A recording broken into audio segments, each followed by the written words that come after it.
फिक्र के कार्यक्रम हम क्यों ना पूछे में आप सभी का स्वागत है।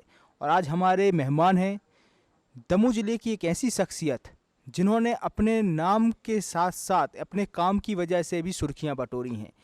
जनता ने कई बार हमसे ये कहा कि इनसे साक्षात्कार क्यों नहीं करते, इनसे प्रश्न क्यों नहीं करते। तो आज आपके सामने हैं सिद्धार्थ मलैया जी, और प्रश्न होंगे जनता के, जिन्होंने जनता ने हमें जो प्रश्न भेजे हैं, जनता के ही प्रश्न हम जनता के द्वारा भेजे गए प्रश्नों को हम सिद्धार्थ मलैया जी से पूछेंगे और जवाब मिलेंगे सिद्धार्थ मलैया जी से। सर, आपका हमारे कार्यक्रम में स्वागत है। आपका दमोह में स्वागत है, धन्यवाद। सर, आपसे पहला प्रश्न है गनी भाई का कि राहुल सिंह जी का कहना है कि मुझे हराने में जयंत मलैया जी का हाथ है, इस पर आपकी क्या राय है? गनी भाई, मैं ये मानता हूँ कि ये उनका कहना है, पर जो उनका कार्यकाल है, जो कार्यशैली और व्यवहार है, उसके बावजूद चुनाव के बाद, उपचुनाव के नतीजों के बाद किसी एक पर दोषारोपण करना दमोह की जनता का निरादर करना है।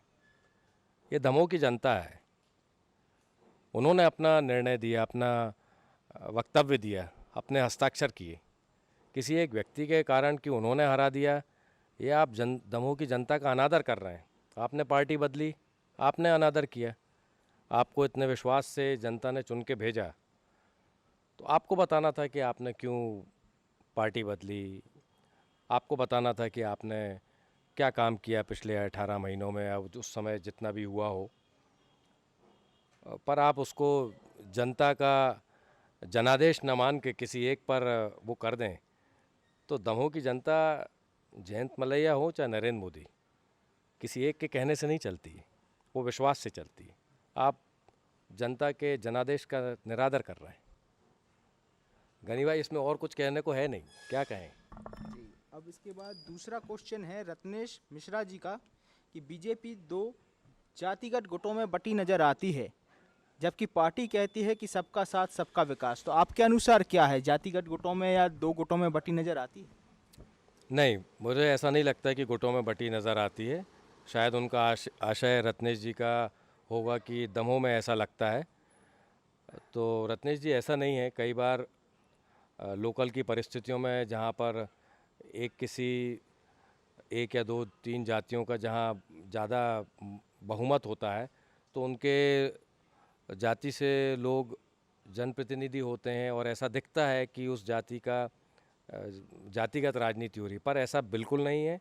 दमोह में ऐसा नहीं है, मैं नहीं मानता हूँ, और ना भाजपा में ऐसा है। यह आपसे तीसरा क्वेश्चन है देवेंद्र अहिरवार जी का। यही क्वेश्चन परसू सोनी जी का भी है कि 2023 में बीजेपी अगर टिकट नहीं देगी तो क्या आप निर्दलीय प्रत्याशी बनेंगे, और 2024 में क्या दमोह लोकसभा क्षेत्र का प्रतिनिधित्व करते नजर आएंगे? आप लोग चुनाव जिताते हैं, विधायक भी बन जाएंगे और लोकसभा के मेंबर भी बन जाएंगे, पर आगे क्या होगा ये कहना अभी बहुत मुश्किल है। इसलिए मुश्किल है कि आप कुछ लक्ष्य बनाते हैं, पर साथ में ये भी देखना होगा कि आपका लक्ष्य है आप कोई चुनाव जीत के आएँ, पर वो लक्ष्य अकेला तो नहीं हो सकता, उसके साथ कुछ और लक्ष्य होंगे कि हमको ये काम करना है।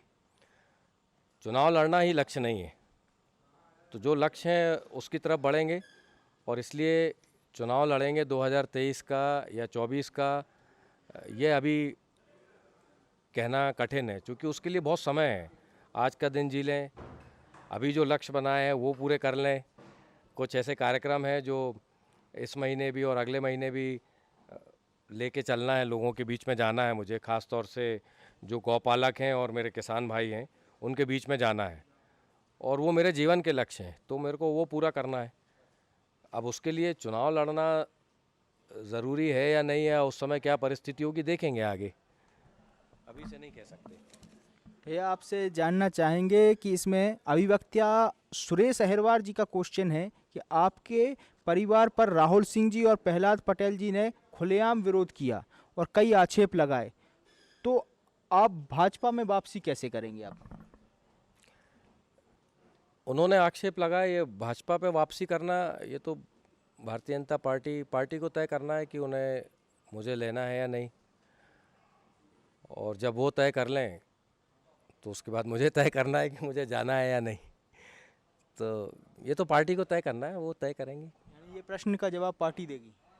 हाँ, ये पार्टी का प्रश्न है, उन्होंने मुझे निलंबित किया है तो इस प्रश्न का जवाब तो वही देंगे।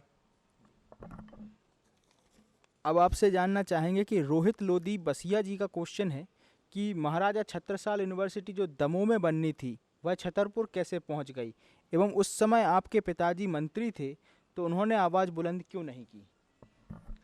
रोहित, मैं आपका धन्यवाद देना चाहता हूँ।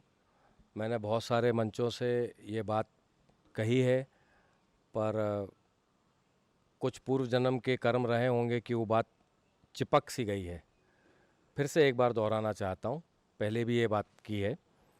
महाराज छत्रसाल विश्वविद्यालय छतरपुर में लोगों ने आंदोलन किया और मुख्यमंत्री जी ने वहाँ पर छत्रसाल विश्वविद्यालय की घोषणा की।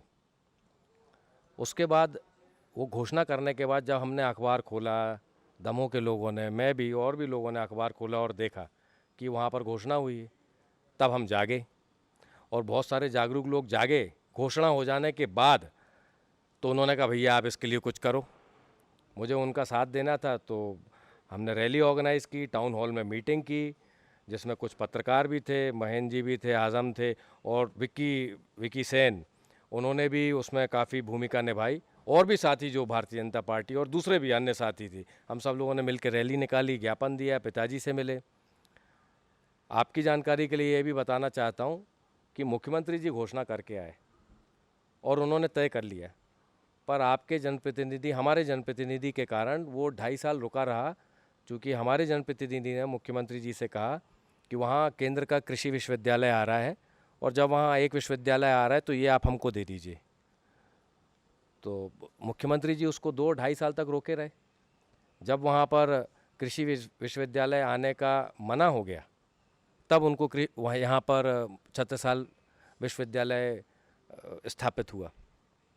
इसी प्रश्न का एक और चीज़ मैं कहना चाहता हूँ कि बहुत बार लोग ये कहते हैं कि आपका ओजस्विनी महाविद्यालय है इसलिए आप छत्रसाल विश्वविद्यालय यहाँ पर, महाराज छत्रसाल विश्वविद्यालय यहाँ नहीं लेके आए। पर आप एक बार सोच के देखिए कि अगर महाराज छत्रसाल विश्वविद्यालय आज भी अगर यहाँ आ जाए तो ओजस्विनी के कॉलेज के स्टूडेंट क्या कम हो जाएंगे उससे? और हो जाएंगे तो अच्छी बात है। क्या आज प्राइवेट कॉलेज और दमोह में नहीं खुल रहे हैं क्या पीजी कॉलेज, केएन कॉलेज के अंदर और विषय नहीं आ रहे हैं क्या जो विषय आ रहे हैं उसके लिए जयंत मलैया जी ने पत्र लिख के मांग नहीं की है क्या, और विषय बढ़ाए नहीं है क्या? तो अगर ये बात कहना बहुत आसान होती है कि उनका कॉलेज था तो इसलिए आप विश्वविद्यालय नहीं लेके आए, उससे क्या फ़र्क पड़ता है? जहाँ पर विश्वविद्यालय है वहाँ पर विश्वविद्यालय है, केंद्रीय विश्वविद्यालय है सागर में। तो आपको जानकर अचंभा होना चाहिए इस चीज़ से कि वहाँ पर 4 प्राइवेट विश्वविद्यालय हैं। जो आपके शहर में अभी खुला है एकलव्य विश्वविद्यालय, ओजस्विनी कॉलेज के बाद एकलव्य विश्वविद्यालय, वहाँ पर 4 या 5 विश्वविद्यालय हैं एक केंद्रीय विश्वविद्यालय होते हुए। क्या वो विश्वविद्यालय प्राइवेट विश्वविद्यालय कैसे खुल गए जब वहाँ केंद्रीय विश्वविद्यालय है? तो क्यों ज़रूरत पड़ गई? तो परिस्थितियाँ और समय काल है, किसी के आने से और किसी के जाने से कोई फ़र्क नहीं पड़ता है। उस समय प्रयास किया गया कि यहाँ पर विश्वविद्यालय आया जाए। ये बिल्कुल वैसी ही बात है कि जयंत मलैया जी इतने बड़े मंत्री हैं, मेडिकल कॉलेज काहे नहीं लिया है? लेकिन कोई कभी ये नहीं कहता कि आदरणीय प्रहलाद पटेल जी जब सांसद थे उन्होंने कहा था मेडिकल कॉलेज आएगा और मैं वो यहाँ नहीं, मैं वो वहाँ दूंगा हटा के पास। किसी ने उनसे प्रश्न नहीं पूछा। हर 3 लोकसभा क्षेत्र के बीच में एक मेडिकल कॉलेज आना था, किसी ने प्रश्न पूछा उनसे कि वो नहीं लेके आ पाए? ये मैं उन पर टालना नहीं चाहता हूँ, मैं इस बात पे जाना चाहता हूँ कि कभी कोई मुद्दा उठाना चाहे तो ऐसे मुद्दा उठा लेते हैं जबकि वो ज़मीनी मुद्दा नहीं है। मेडिकल कॉलेज आए बहुत खुशी की बात है, पर क्या मेडिकल कॉलेज हमारी प्राथमिकता है? मैं आज भी कहता हूँ, कोरोना काल में भी कुछ लोगों ने कहा कि मेडिकल कॉलेज हमारी प्राथमिकता होनी चाहिए। मैं फिर से दोहराना चाहता हूँ, मेडिकल कॉलेज हमारी प्राथमिकता नहीं थी। हमारी प्राथमिकता थी कि हमारे सिंचाई का रकबा बढ़े, और उसके लिए भारतीय जनता पार्टी और वहाँ के नेताओं ने बहुत काम किया। और 3% हमारा सिंचित रकबा था 2004-05 में, जो अब 45 से 50% के करीब है और 70% हो जाएगा जब सद्धरू सिंचाई योजना और सीतानगर सिंचाई योजना पूरी हो जाएंगी। हमारी प्रतियोगिता होगी खंडवा, खरगोन और पंजाब के ज़िलों से। हमारा किसान तरक्की करेगा, उसके पास मौके होंगे बहुत सारे काम करने के। बहुत सारी कुटीर उद्योग, कृषि से जुड़े हुए उद्योग उसके साथ लगेंगे और ऐसा बिल्कुल होगा, पर वो सिंचाई से होगा। मेडिकल कॉलेज चुनाव का मुद्दा तो हो सकता है, पर मेडिकल कॉलेज आधारभूत ज़रूरत नहीं है। यह देखते हुए कि 75 किलोमीटर दूर पर बुंदेलखंड मेडिकल यूनिवर्सिटी है सागर की, जहां हम नहीं जाते हैं, और 125 किलोमीटर दूर जबलपुर मेडिकल कॉलेज जाते हैं। मूलभूत ज़रूरत अगर है तो डॉक्टरों की भर्ती की है। तो रोहित जी, आपके सवाल का मैंने जवाब अच्छे से दिया होगा ऐसा मैं मानता हूँ। महाविद्यालय के बारे में जो आपने बात कही थी वो कुछ इस तरह से थी। अब आपसे जानना चाहेंगे कि सौरभ तिवारी जी जबेरा का क्वेश्चन है कि आपके पिताजी के शासनकाल में कुंडलपुर जैन मंदिर का काफ़ी विकास हुआ, लेकिन प्राचीन धरोहर रुक्मणी जी के मंदिर के जीर्णोद्धार के लिए आपके द्वारा क्या किया गया? मुझे लगता है सौरभ जी शायद ये पूछना चाह रहे हैं कि मेरे पिताजी द्वारा क्या किया गया। तो सौरभ भाई, आपको चूँकि मैं जानता हूँ तो आपको आपके नाम से संबोधित करके ही कहता हूँ। यह प्रश्न के अर्थ क्या हैं और कहाँ ले जाना चाहते हैं, ये आप स्पष्टता से कहें या ना कहें, मैं कहना चाहता हूँ। कुंडलपुर क्षेत्र जैन जाति के लोगों का है और रुक्मणी जी को आप एक दूसरे तरफ से देखना चाहते हैं, और ये प्रश्न आपका द्विअर्थी प्रश्न है। समाज को बांटने का काम नहीं करें। दूसरी बात, कुंडलपुर क्षेत्र जो बन रहा है वो वहाँ के समाज के लोगों ने बनाया है। खूब बनाए, नहीं बनाए। भारतीय जनता पार्टी के मध्य प्रदेश शासन और जयंत मलैया जी यहाँ के जो मंत्री रहे हैं और विधायक रहे हैं, उन्होंने 1 रुपये का काम वहाँ पर नहीं किया और न करवाया है। तीर्थ क्षेत्र बांदकपुर में, चूँकि वो बहुत बड़ा गांव भी है, और कुंडलपुर में तो बस्ती बहुत छोटी है, तो वहाँ यात्री भी उतना नहीं आता है। जो आते हैं वो क्षेत्र के लोग ही, जैन समाज के लोग अपना उसकी व्यवस्था करते हैं, करते जा रहे हैं, और उनको बहुत सारा दान मिलता है बाहर से, उसके लिए वो प्रयास भी करते हैं। बांदकपुर क्षेत्र के अंदर ज़रूरत थी पर्यटन के और दूसरे विभागों से वहाँ पर धर्मशालाएं बनवाने की, वो करी गई। वहाँ पर और भी जो ज़रूरत होगी वो बिल्कुल करी जाएगी। पर ये कहना कि आपने रुक्मणी मठ के बारे में कुछ नहीं किया और कुंडलपुर के बारे में कुछ किया, ये जो प्रश्न है ये अपने आप में बेईमानी है। कुंडलपुर वाले बहुत काम करें, करते रहें, नहीं करना हो बिल्कुल नहीं करें। उस जाति विशेष का मामला है, वो लोग अपना धन इकट्ठा करके करते हैं तो बहुत खुशी की बात है। मैं और आप मिलके रुक्मणी मठ के बारे में क्या करना चाहते हैं तय कर लें। आप मेरा क्या सहयोग चाहते हैं, आपका क्या सहयोग करेंगे। मैं अर्थ से सहयोग करूंगा, आप जतन से सहयोग करें। स्वागत है आपका और सारे समाज का। और सिर्फ रुक्मणी मठ क्यों, मड़िया 2 के अंदर जो प्राचीन मंदिर हैं और जो वहाँ का किला है, और ऐसे कितने सारे अनगिनत मंदिर हैं, उनके बारे में हम बात नहीं करते। रुक्मणी के बारे में सिर्फ इसलिए बात करते हैं क्योंकि पिछले 35 साल से एक जाति विशेष का विधायक रहा है और उस जाति विशेष को हिंदू समाज से अलग करने की बात की गई है। जो विरोधी हैं, मेरा ऐसा कहना है, आप राजनीतिक बात करें, आप बोलें हम चोर हैं, हमने पैसे, आपको जो बोलना हो बोलें, पर समाज को मत तोड़ें। एक व्यक्ति को हराने के लिए समाज को मत तोड़ें। ऐसा हुआ है और 1000 साल हम गुलाम रहे हैं, और कब तक हम गुलामी करेंगे। गुलामी करेंगे हम पिछड़ेपन से, गरीबी से, बेरोजगारी से। अच्छे लोग चुनना है, बेहतर लोग चुनना है, तो इससे हटकर बात करें। एक मुद्दा तो छोड़ दें, समाज को तो नहीं तोड़ें। सौरभ जी, मैं माफ़ी चाहता हूं अगर मैंने आपको ज़्यादा कुछ कह दिया हो तो, और आपका स्वागत है, आप आएँ, इससे खुली चर्चा करें।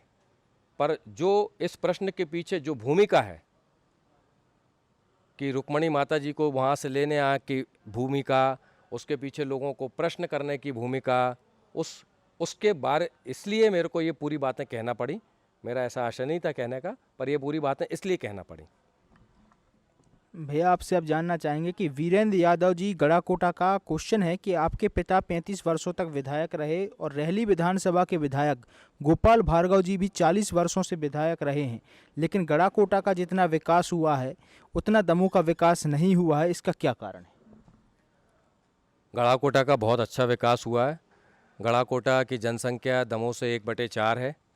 गड़ाकोटा का क्षेत्रफल दमोह से 1/6 है और अब 1/12 हो जाएगा जब हम बाईपास बनाएंगे। यादव जी, आपका बहुत अच्छा सवाल है। आदरणीय गोपाल चाचा बेहतर व्यक्ति हैं, बेहतर प्रशासक हैं। उन्होंने अपने क्षेत्र का विकास बेहतर तरीके से किया। मेरे पिता, मेरे नेता जयंत मलैया जी उतने बेहतर नेता नहीं हैं, इसलिए वो कम काम कर पाए। पर मैं आपको बताना चाहता हूँ, हम सिर्फ एक उदाहरण के तौर पर बताना चाहता हूँ, ऐसी बहुत सारी चीज़ें हैं जो गड़ाकोटा में नहीं हुई और आगे होंगी और बेहतर होंगी। पर जब छोटा क्षेत्र होता है तो हम उसको मैनेज करना, उसको अपने तरीके से काम करवाना आसान होता है।